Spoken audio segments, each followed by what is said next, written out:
From Neural Newscast, this is Model Behavior, AI-focused news and analysis on the models shaping our world.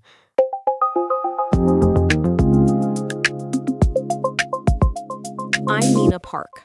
Welcome to Model Behavior.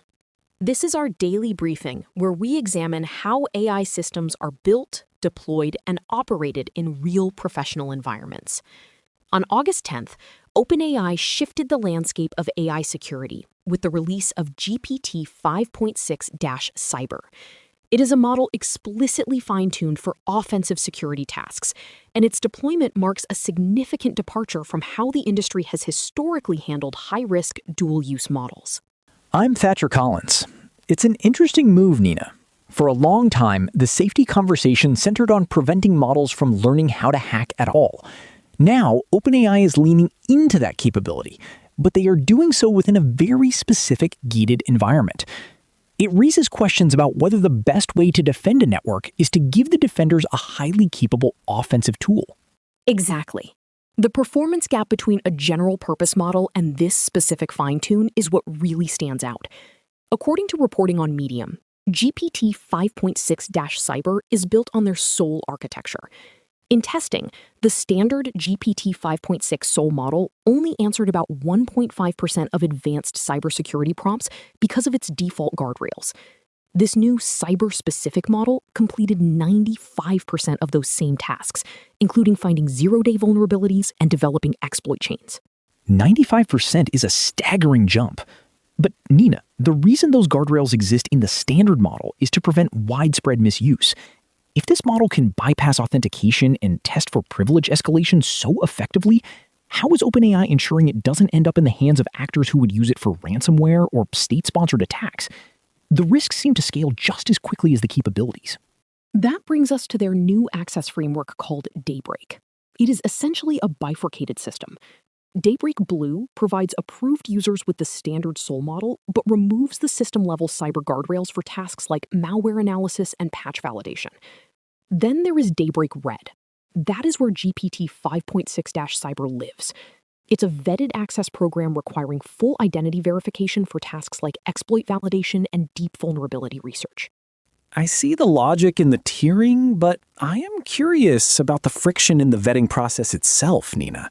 Who actually gets to use the red tier?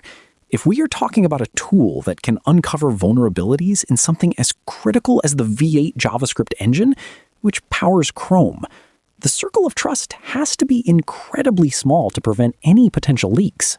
It is. The early roster includes major enterprise security firms and consultancies like Accenture, IBM, and the Big Four, PwC, Deloitte, EY, and KPMG. They've also brought in vendors like Palo Alto Networks, CrowdStrike, and Cloudflare. To demonstrate the model's utility, OpenAI confirmed that GPT-5.6-Cyber was used to discover two previously unknown vulnerabilities in V8. That is a concrete result that suggests the model is already more than just a research project. It's a powerful proof of concept, certainly. However, I have to wonder about the long-term implications, Nina. By creating a model that stops refusing high-risk requests, OpenAI is essentially saying that the safety is no longer in the weights of the model, but in the identity of the agent. That's a fundamental shift from the safety by design philosophy we have seen in previous iterations of GPT. You're right, Thatcher. It's a shift towards safety by distribution. It acknowledges that these capabilities are perhaps inevitable, so the goal becomes ensuring the defenders get them first. This model even leapfrogs its predecessor, GPT-5.5-Cyber, which only managed a 57% success rate on those same benchmarks. The pace of improvement suggests that offensive AI capabilities are scaling just as fast as general reasoning. It's a calculated risk. If the defenders at companies like Cisco and Fortinet can use this to find and patch holes before they are exploited, the internet gets safer. But the tension remains. The more capable these models become at finding zero days, the more valuable the model itself becomes as a target for theft. We are watching a new kind of arms race unfold, one where the weapon and the shield are the same piece of code. It's a story we will continue to monitor as more firms join the Daybreak program. Thank you for listening to Model Behavior, a Neural Newscast editorial segment. mb.neuralnewscast.com.